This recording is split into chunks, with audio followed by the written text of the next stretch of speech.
Assalamualaikum warahmatullahi wabarakatuh. Selamat malam, Bu Nur Hayati Siregar.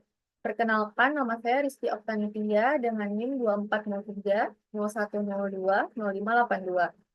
Saya akan mempresentasikan proposal penelitian awal untuk memenuhi tugas metode penelitian akuntansi dengan judul proposal Analisis Penyelesaian Permohonan Pengembalian Pendahuluan Kelebihan Pembayaran Pajak Pertambahan Nilai di Kantor Pelayanan Pajak atau KPP Maja X. Untuk latar belakang masalah pada proposal ini, saya akan mengangkat 4 poin bahasan utama. Yang pertama, terkait apa itu PPN. Lalu yang kedua, terkait lebih bayar atas mekanisme pajak masukan dan pajak keluaran pada PPN.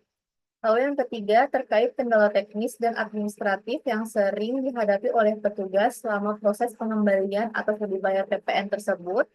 Lalu yang keempat, penelitian ini akan fokus pada KPP Madya X yang menangani volume permohonan pengembalian signifikan. Lalu untuk rumusan masalah pada proposal ini, saya bagi menjadi dua. Yang pertama ada rumusan masalah utama dan rumusan masalah khusus. Untuk rumusan masalah utama, itu bagaimana proses penyelesaian permohonan pengembalian pendahuluan kelebihan pembayaran pajak pertambahan nilai di KPP Maja X. Lalu untuk rumusan masalah khusus saya bagi menjadi 4. Yang pertama ada poin prosedur, itu bagaimana prosedur penyelesaian permohonan pengembalian pendahuluan kelebihan pembayaran PPN di KPP Maja X. Lalu yang kedua terkait durasi, yaitu berapa lama waktu yang diperlukan untuk menyelesaikan permohonan pengembalian pendahuluan kelebihan pembayaran PPN di KPP Maja X. Lalu yang ketiga terkait faktor yang mempengaruhi, yaitu apa saja faktor-faktor yang mempengaruhi kelancaran proses penyelesaian permohonan pengembalian pendahuluan kelebihan pembayaran PPN di KPP Maja X. Lalu yang terakhir terkait kendala petugas, yaitu apa saja kendala yang dihadapi petugas dalam proses penyelesaian permohonan pengembalian pendahuluan kelebihan pembayaran PPN di KPP Maja X. Lalu selanjutnya, untuk tujuan penelitian juga sama, saya bagi menjadi dua. Ada tujuan umum dan tujuan khusus. Untuk tujuan umum itu sendiri, yaitu menganalisis proses penyelesaian permohonan pengembalian pendahuluan kelebihan pembayaran pajak pertambahan nilai di KPP Madia X. Untuk tujuan khusus saya bagi menjadi 4. Yang pertama terkait dengan deskripsi prosedur, yaitu mendeskripsikan prosedur penyelesaian permohonan pengembalian pendahuluan kelebihan pembayaran PPN di KPP Madia X.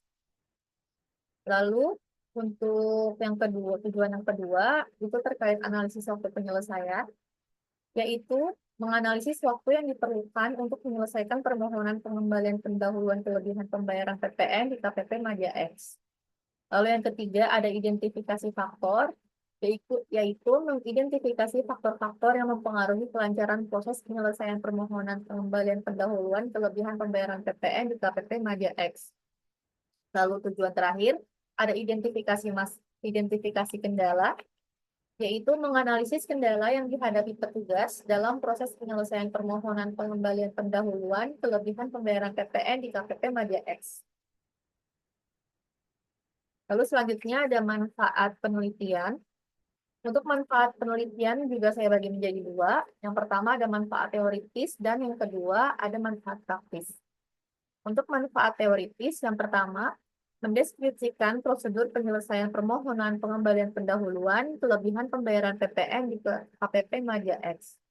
Lalu yang kedua, untuk memperkaya literatur akademik mengenai implementasi kebijakan pengembalian pendahuluan kelebihan pembayaran pajak di Indonesia. Lalu yang ketiga, menyediakan landasan empiris untuk penelitian selanjutnya dalam bidang yang segini. Lalu manfaat praktis, itu saya bagi lagi menjadi 4. Yang pertama, bagi DJP atau Direktorat Jenderal Pajak, itu memberikan masukan untuk perbaikan sistem dan prosedur pengembalian pendahuluan kelebihan pembayaran PPN, serta menyediakan informasi untuk pengambilan keputusan dalam rangka peningkatan kualitas pelayanan. Lalu yang kedua, bagi KPP Madia X, yang pertama memberikan evaluasi terhadap kinerja pelayanan pengembalian pendahuluan kelebihan pembayaran PPN, dan menyediakan rekomendasi untuk peningkatan pelayanan atas permohonan pengembalian pendahuluan kelebihan pembayaran PPN. Lalu yang ketiga bagi akademisi, itu menyediakan referensi untuk penelitian dan pengembangan ilmu perpajakan, lalu memberikan contoh penerapan metode penelitian mixed method dalam bidang perpajakan. Lalu yang terakhir bagi wajib pajak, yaitu untuk memberikan informasi mengenai proses dan prosedur pengembalian pendahuluan kelebihan pembayaran PPN. Lalu selanjutnya, untuk kajian pustaka sementara, itu nanti saya akan mengangkat 4 poin. Yang pertama, tentang konsep PPN. Apa itu PPN? Bagaimana PPN, bagaimana PPN dilakukan? Lalu yang kedua, terkait jenis pengembalian PPN. Terdapat dua jenis pengembalian PPN. Yang pertama, pengembalian biasa. Lalu yang kedua, pengembalian pendahuluan, yang akan saya jelaskan lebih lanjut di kajian pustaka sementara ini. Lalu yang ketiga, terkait mekanisme lebih bayar PPN. Dan yang keempat, itu saya akan membahas penelitian terdahulu dengan menyajikan 3 penelitian terdahulu yang relevan dengan topik penelitian yang saya angkat ini.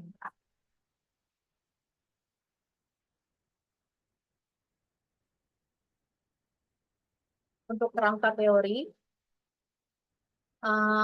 kerangka teori pada proposal penelitian ini saya menggunakan tiga teori. Yang pertama, teori pelayanan publik, lalu teori efektivitas organisasi, dan teori informasi. Untuk teori pelayanan publik, digunakan sebagai landasan utama analisis. Lalu teori efektivitas organisasi juga diukur melalui pencapaian target waktu penyelesaian serta tingkat penyelesaian permohonan. Lalu untuk teori sistem informasi, saya akan mengulik terkait data yang akurat dan lengkap, pengolahan yang tepat dan cepat, informasi yang berguna dan tepat waktu, serta umpan balik untuk perbaikan sistem.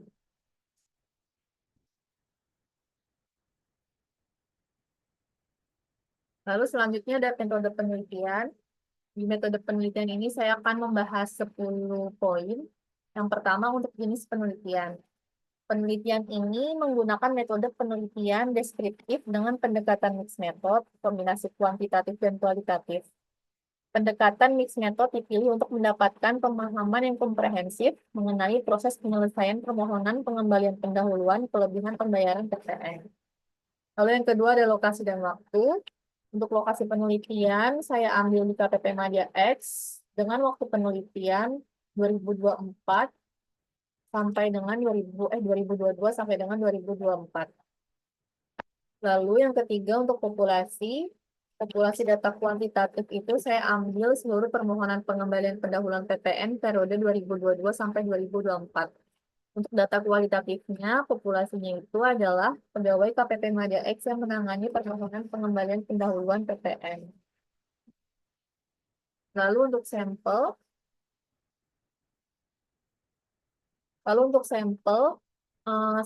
untuk data kuantitatif saya ambil 200 sampai 300 permohonan pengembalian pendahuluan.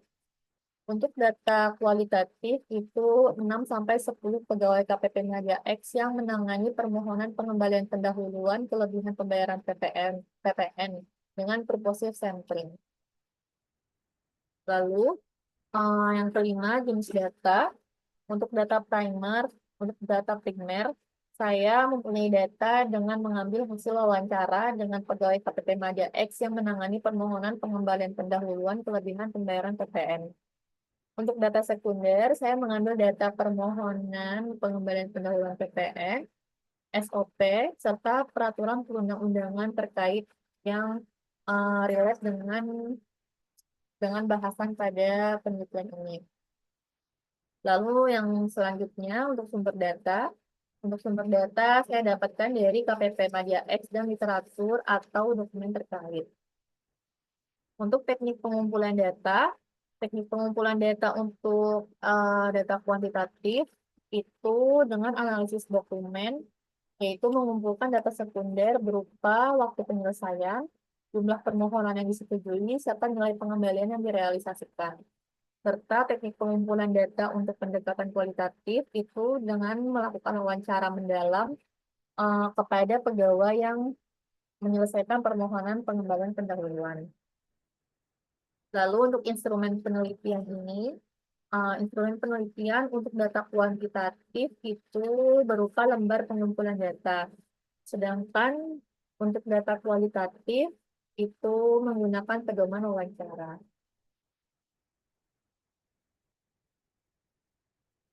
Lalu untuk teknik analisis data kuantitatif menggunakan statistik deskriptif dan analisis korelasi. Untuk statistik deskriptif itu menganalisis frekuensi dan persentase, perhitungan rata-rata waktu penyelesaian, serta analisis tren permohonan dari waktu ke waktu. Untuk analisis korelasi itu dengan menguji hubungan antar variabel serta mengidentifikasi faktor-faktor yang berpengaruh. Lalu untuk data kualitatif itu dianalisis dengan menggunakan analisis tematik dan analisis konten. Untuk analisis tematik ini seperti pengkodean data hasil wawancara, identifikasi tema-tema utama, serta penyusunan pola dan kategori. Sedangkan kalau analisis konten ini analisis dokumen SOP dan regulasi. Lalu yang terakhir itu teknik analisis data triangulasi data, yaitu dengan menggabungkan hasil analisis kuantitatif dan kualitatif untuk mendapatkan pemahaman yang komprehensif dan validasi temuan penelitian. Lalu yang terakhir, ada uji keabsahan data. Untuk keabsahan data kuantitatif itu menggunakan uji validitas instrumen dan reliabilitas. Untuk validitas instrumen itu menggunakan validitas konstruk dan konten validity, serta untuk reliabilitas itu menggunakan Cronbach alpha. Lalu untuk yang data kualitatif itu uji keabsahan datanya dengan member checking, triangulasi sumber, dan triangulasi metode. Untuk member checking itu melakukan konfirmasi hasil interpretasi dengan responden. Kalau triangulasi sumber itu membandingkan data dari berbagai sumber. Lalu kalau triangulasi metode itu dengan membandingkan hasil dari berbagai metode pengumpulan data. Berikut daftar pustaka yang saya gunakan untuk menyusun proposal penelitian awal ini. Ada dari Direktorat Jenderal Pajak, Kementerian Keuangan, terus beberapa jurnal yang saya jadikan acuan yang relate dengan penelitian ini, dan juga undang-undang, serta buku-buku lainnya dengan para ahli. Sekian presentasi atas proposal penelitian awal saya. Kurang lebihnya mohon maaf. Wassalamualaikum warahmatullahi wabarakatuh.